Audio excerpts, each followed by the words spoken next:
अब देश में हवाई चप्पल पहनने वाला हवाई यात्रा करेगा।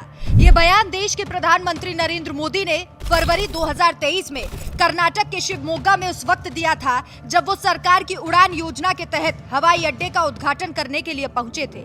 लेकिन उनका ये वादा उनकी बातों की तरह हवा हवाई हो गया। स्कीम का नाम था उड़ान, लेकिन इसने गरीब के सपनों को उड़ान नहीं बल्कि घोटालों की सरकार में एक भ्रष्टाचार का पंख लगा दिया। उड़ान स्कीम की सारी जिम्मेदारी ज्योतिरादित्य सिंधिया के सिर थी।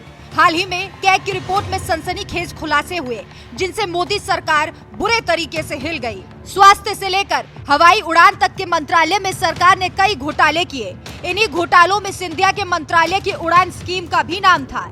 लेकिन जब सिंधिया से इस बारे में सवाल पूछा गया तो वो खाली और भरे गिलास का उदाहरण देने लगे। अब जब जवाब देने में असमर्थ हो गए मंत्री तो अब वो पहेलियां बुझाएंगे।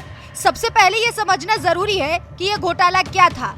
उसके बाद आपको सिंधिया की सफाई भी बताएंगे। दरअसल उड़ान योजना के तहत जितने रूट प्रस्तावित थे उनमें से 50% पर ही काम हो पाया। सरकार ने योजना के तहत कुल 474 रूट्स चुने थे। इनमें से 403 रूट पर कभी भी उड़ान शुरू नहीं हुई। जिन 371 रूट पर संचालन शुरू हुआ उन रूट्स में सिर्फ 112 रूट ही 3 साल तक सर्वाइव कर पाए, बाकी पहले ही बंद हो गए। मार्च 2023 तक 174 मार्ग परिचालन में है। आवंटित कुल रास्तों में 774 में मात्र 22.48 परिचालन में है।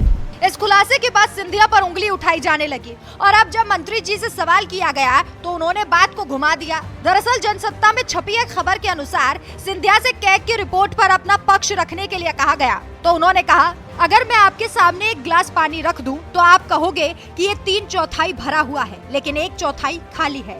ये आपके दृष्टिकोण पर निर्भर करता है। उड़ान योजना का पूरे देश में विकासशील, प्रगतिशील और जनहितैषी प्रभाव रहा है।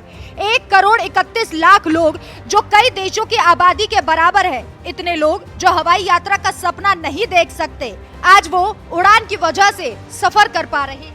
इतने रूट बंद क्यों हुए, घोटाला क्यों हुआ, जनता से धोखा क्यों हुआ, इन सवालों का जवाब सिंधिया ने नहीं दिया। इतना ही नहीं, हवाई यात्रा के बढ़ते पैसों को लेकर भी सिंधिया से सवाल किया गया, जिस पर उन्होंने कहा, सिविल एविएशन एक सिक्लिकल यानी कि चक्रीय इंडस्ट्री है।